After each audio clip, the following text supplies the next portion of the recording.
Welcome to the Action Campaign's video series explaining the legislative provisions of the Affordable Housing Credit Improvement Act of 2021.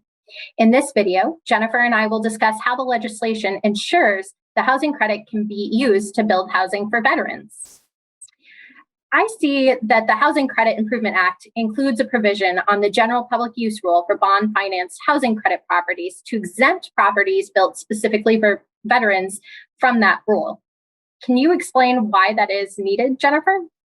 I'd be happy to, Ariane. In general, housing credit properties must be available to income-eligible members of the general public, and owners can't give preference to people with certain characteristics over others. This is called the general public use rule. However, the tax code provides select exceptions to the general public use rule. For example, a property can cater to households where a member has a special need, or a property can cater to seniors instead of being open to households of any age. Section 42 of the tax code, which governs the housing credit, has been interpreted broadly to allow veterans to be treated as a special population that is exempt from the general public use rule, allowing for the production of veterans housing. So wait, I'm confused. What's the problem then? Problem is that the 4% credit properties must be financed with tax-exempt multifamily bonds.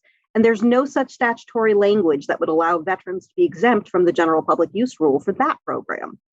For a while, IRS was saying that 9% housing credits could be used to build veterans housing, but not 4% credits, because that was a violation of the bond program's general public use rule. Oh, wow. So what happened?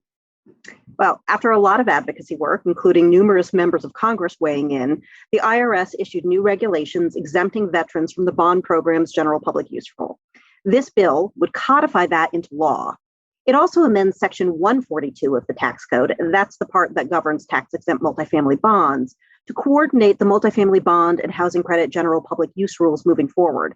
That means that any future changes to the housing credit general public use rule would automatically apply to the bond program as well. That's really helpful. Thank you, Jennifer.